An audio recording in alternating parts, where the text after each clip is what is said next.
आज हम पढ़ेंगे टीजीटी पीजीटी एलटी 2022-23 की बुक से, नई बुक से जो कि हिंदी की है, जिसमें 10,000 इसमें 13,015 क्वेश्चन है। इसमें आज हम क्वेश्चन को हल करेंगे, डायरेक्ट क्वेश्चन को हल करेंगे। पहला क्वेश्चन है, इतिवृत्त और आलोचना का संवेद रूप से होने वो इतिहास आज भी प्रकाश स्तंभ बना हुआ है। इस कथन में जिस इतिहास की ओर संकेत किया गया वो कौन है, कौन सा, किसका लेखक कौन है? आचार्य रामचंद्र शुक्ल। इतिहास क्या क्वेश्चन था? इतिवृत्त और आलोचना का संवेद रूप होने से वो इतिहास आज भी प्रकाश स्तंभ बना हुआ है। इस कथन में जिस इतिहास की ओर संकेत किया गया वो है आचार्य रामचंद्र शुक्ल। एक क्वेश्चन है, आचार्य रामचंद्र शुक्ल का साहित्य इतिहास ग्रंथ हिंदी साहित्य का इतिहास नागरिक प्रचारणी सभा से प्रकाशित हिंदी शब्द सागर की भूमिका में किस रूप में लिखा गया था? शीर्षक में तो हिंदी साहित्य का विकास नाम से। अगला क्वेश्चन है, A dictionary of English and Hindustani. A dictionary of English and Hindustani के लेखक कौन है? George Gilchrist. अगला क्वेश्चन है, हिंदी साहित्य के इतिहास में आदिकाल के लिए आधार काल नाम किसने दिया? तो मोहन अवस्थी और सुमन राजे ने। अगला क्वेश्चन, निम्नलिखित में से कौन सी रचना मिश्र बंद द्वारा रचित नहीं है? तो पृथ्वी कल्प नहीं है। किसकी है ये? गिरजा कुमार माथुर की। अगला क्वेश्चन है, एशियाटिक सोसाइटी ऑफ बंगाल की पत्रिका के विशेषांक के रूप में निकलने वाला हिंदी साहित्य का इतिहास कौन सा है? तो हिंदी साहित्य का इतिहास कौन सा है? The modern vernacular literature of Hindustan, Grierson का। हिंदी साहित्य का वैज्ञानिक इतिहास किसने लिखा है? गणपत चंद्र गुप्त ने लिखा है। कब लिखा है? 1965 में। अगला क्वेश्चन है, हिंदी काव्यधारा के लेखक कौन है? तो राहुल सांकृत्यायन। अगला क्वेश्चन है, हिंदी साहित्य का बृहद इतिहास, इस इतिहास ग्रंथ का प्रकाशन कब हुआ? हिंदी साहित्य का बृहद इतिहास किस संस्था द्वारा? नागरिक प्रचारणी सभा द्वारा। अगला क्वेश्चन, निम्नलिखित में से किसने अपने हिंदी साहित्य इतिहास में आदिकाल को संधिकाल चारणकाल नाम 2 उपशीर्षकों में विभाजित किया? तो राम खिलावन पांडे ने। अगला क्वेश्चन है, हिंदी साहित्य इतिहास में विष्णुबंधु के नाम से कौन कौन विख्यात है? तो गणेश बिहारी, श्याम बिहारी और सुखदेव बिहारी। गणेश बिहारी, श्याम बिहारी और सुखदेव बिहारी। अगला क्वेश्चन है, मिश्रबंधु ने रीतकाल को क्या नाम दिया है? तो अलंकृत काल नाम दिया है। अगला क्वेश्चन है, आदिकाल को सिद्ध सामंत काल किसने कहा है? तो राहुल सांकृत्यायन ने। अगला क्वेश्चन है, नागरिक प्रचारणी सभा द्वारा प्रकाशित हिंदी साहित्य का बृहद इतिहास के प्रथम भाग का शीर्षक का क्या नाम था? तो हिंदी साहित्य की पीठिका। हिंदी साहित्य की पीठिका। अगला क्वेश्चन, हिंदी साहित्य और संवेदना का विकास किसने लिखा है? तो राम चतुर्वेदी ने। कब लिखा है? 1986 में। अगला क्वेश्चन है, असंगत का चयन कीजिए। हिंदी साहित्य का दूसरा इतिहास बच्चन सिंह सही है। हिंदी साहित्य का इतिहास लक्ष्मी नारायण सागर वार्ष्णेय सही है। आचार्य रामचंद्र शुक्ल भी हिंदी साहित्य का इतिहास है। और हिंदी साहित्य का आलोचनात्मक इतिहास गणपत चंद्र गुप्त 1938 में है। हिंदी साहित्य का 20वीं शताब्दी नंद दुलारी वाजपेयी का, यही गलत है। अगला क्वेश्चन है, काल प्रवृत्ति का निर्णय प्राप्त ग्रंथों की संख्या द्वारा नहीं निर्णित हो सकता, बल्कि उस काल की मुख्य प्रेरणादायक वस्तु के आधार पर ही हो सकता है। यह कथन किसका है? हजारी प्रसाद द्विवेदी का। अगला क्वेश्चन है, मिश्रबंध विनोद के विषय में कौन सा विवरण सही नहीं है? तो इसमें अनेक कवि अज्ञात थे, प्रकाश में लाए गए, उनके साहित्यिक महत्व का मूल्य आंका गया, सही है।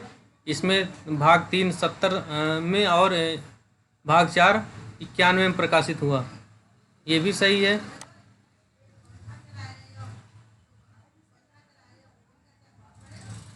और इसको संबोध में कहेंगे तो भाग 3 13 में और भाग 4 34 में। भाग 4 34 में। और क्या है, चतुर्थ भाग साहित्य के वर्तमान काल से संबंधित, ये भी सही है। इसमें 3000 कवियों का है, यही गलत है। इसमें लगभग 5000 कवियों का वर्णन है। अगला क्वेश्चन है, निम्नलिखित में से कौन सा विवरण सही नहीं है? तो गार्सद तासी ने अपने इतिहास कवियों में कालक्रमानुसार किया, ये गलत। जब कालक्रमानुसार किसने किया? गियर्सन ने। और शिव सिंह सेगर ने 1000 कवियों का वर्णन किया, ये भी सही है। गियर्सन ने का अनुवाद जो हुआ है उनके ग्रंथ का हिंदी साहित्य का प्रथम इतिहास नाम से, ये भी सही है। गियर्सन ने कवियों का कालक्रम अनुसार ये भी किया, ये भी सही है। हिंदुस्तानी को सर्वप्रथम हिंदी किस विद्वान ने कहा था? गिलक्राइस्ट ने कहा था। हिंदी साहित्य का आलोचनात्मक इतिहास भी बताए थे राम कुमार वर्मा 1938। इतिहास का इतिवृत्त्यात्मक लेखन सबसे पहले मिश्र बंधुओं के विषय में विनोद में पाया जाता है। इतिहास का इतिवृत्त लेखन सबसे पहले मिश्र बंधुओं में पाया जाता है। ये कथन किसका है? ये कथन किसका है? ये कथन है डॉक्टर राम कुमार वर्मा का। अगला क्वेश्चन है, मैं इस्लाम के महत्व को नहीं भूल रहा हूँ, लेकिन जोर देकर कहना चाहता हूँ कि अगर इस्लाम नहीं आया होता तभी साहित्य का 12 आना वैसे ही होता। किसने कहा था? HPD हजारी प्रसाद द्विवेदी ने। गार्सद तासी के इतिहास ग्रंथ इस्तवार द लिटरेचर इंडो हिंदुस्तानी का दूसरा संस्करण कब प्रकाशित हुआ था? 1871 में। ये क्वेश्चन आया था ये पिछली बार। और हिंदी साहित्य का रामचंद्र शुक्ल का हिंदी साहित्य का इतिहास पहले किस ग्रंथ की भूमिका में रूप में था? तो हिंदी शब्द सागर की भूमिका के रूप में था। अगला क्वेश्चन है, रीतकाल को सर्वप्रथम श्रृंगार काल किसने कहा? तो विश्वनाथ प्रसाद मिश्र ने कहा। अगला क्वेश्चन है, शिव सिंह सरोज में गिनाए गए ग्रंथ कौन है? शुक्ल जी के अनुसार शिव सिंह सरोज में गिनाए गए ग्रंथ कौन कौन से हैं? तो राम सस्सई है और कड़खा रामायण है। राम सस्सई और कड़खा रामायण। अगला क्वेश्चन है, राजस्थानी भाषा और साहित्य के लेखक कौन है? तो मोतीलाल मेनारिया है। सुमेलित कीजिए, पद्मलाल पुन्नालाल बख्शी कौन सी रचना है? हिंदी साहित्य विमर्श पद्मलाल पुन्नालाल बख्शी। अजय प्रसाद द्विवेदी हिंदी साहित्य की भूमिका। अच्छा रामस्वरूप चतुर्वेदी हिंदी साहित्य और संवेदना का विकास। और हरिऔध हिंदी भाषा और उसके साहित्य का विकास। किस साहित्य इतिहास ग्रंथ को किशोरीलाल गुप्त ने हिंदी का प्रथम इतिहास ग्रंथ के नाम से प्रकाशित किया? The modern vernacular literature of northern Hindustan Grierson का। अगला क्वेश्चन है, आचार्य शुक्ल ने रीतकाल का समय क्या माना? तो 1700 से 1900 विक्रम संवत। हिंदी साहित्य का आदिकाल हिंदी साहित्य की एक विशेष हिंदी साहित्य का एक इतिहास ग्रंथ है।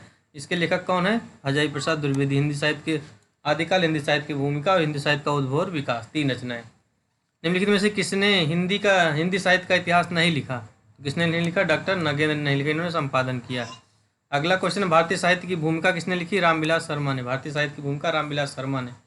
निम्नलिखित में से किस इतिहास लेखक ने अपने इतिहास ग्रंथ में लगभग 5000 कवियों का वर्णन किया है? विश्वबंधु 4591। किस साहित्यकार ने अपने इतिहास ग्रंथ में हिंदी के गद्य साहित्य को गद्य का आविर्भाव, गद्य का प्रवर्तन, गद्य का प्रसार और गद्य की वर्तमान सीमा कहा? तो रामचंद्र शुक्ल ने। रामचंद्र शुक्ल के इतिहास ग्रंथ में कालों का नामकरण का आधार क्या रहा? तो युग प्रवृत्ति रही है। अगला क्वेश्चन है, हिंदी साहित्य के उत्तर मध्यकाल को कलाकाल किसने कहा? रामाशंकर शुक्ल रसाल ने या राम शंकर शुक्ल रसाल ने। इतिहास लेखन की सबसे विकसित पद्धति कौन है? तो विधेयवादी पद्धति है, जिसके तेन इसके आविष्कर्ता हैं और शुक्ल जी इसको फॉलो किया। The modern molecular literature of Hindustan के लेखक कौन है? जॉर्ज गियर्सन है। हिंदी साहित्य का इतिहास दर्शन के लेखक कौन है? हिंदी साहित्य का इतिहास दर्शन नहीं, हिंदी साहित्य का इतिहास दर्शन के लेखक नलिन विलोचन शर्मा। प्रश्न में हिंदी देने के कारण त्रुटि है। अच्छा, हिंदी साहित्य का इतिहास दर्शन है, सही है। आगे है, हिंदी साहित्य के इतिहास लेखन की परंपरा का सूत्रपात किसने किया? गार्सद तासी ने।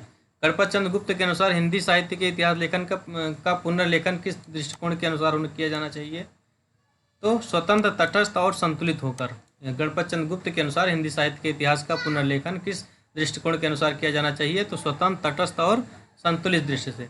हिंदी साहित्य के उत्तर मध्य काल को अलंकृत काल किसने कहा? तो मिश्र बंधु ने कहा। विश्वनाथ प्रसाद मिश्र ने कहा, क्या कहा? श्रृंगार काल। हिंदी साहित्य का आरंभ 693 से मानने वाले कौन है? रामकुमार वर्मा। 693 से कौन माना? रामकुमार वर्मा। आचार्य रामचंद्र शुक्ल की ऐतिहासिक दृष्टि क्या थी? युग की प्रवृत्तियों को प्रमुखता प्रदान करना। अगला क्वेश्चन, हिंदी साहित्य का उत्तर मध्यकाल रीतकाल किस विद्वान ने दिया? हिंदी साहित्य का उत्तर मध्यकाल को रीतकाल किसने कहा? तो शुक्ल जी ने कहा है उत्तर मध्यकाल को रीतकाल और पूर्व मध्यकाल को भक्तिकाल। और ऐतिहासिक कालक्रम के अनुसार निम्नलिखित में से कौन सा नामकरण गलत है? तो रीतकाल गलत है। रीतकाल जो है ये गलत है, रीतकाल। अगला क्वेश्चन, वर्णानुक्रम अनुसार लिखा गया हिंदी साहित्य के इतिहास लेखन का प्रथम ग्रंथ कौन सा है? वर्ण क्रमानुसार। तो इस्तवार द लिटरेचर इंडो हिंदुस्तानी गार्सद तासी का। निम्नलिखित में से किस लेखक ने कालों की रचनाओं की विशेष प्रवृत्तियों के अनुसार उसका नामकरण किया है? आचार्य रामचंद्र शुक्ल ने। इस तरह हमने 50 क्वेश्चन पढ़ लिया बहुत तेज़ी से। Thank you.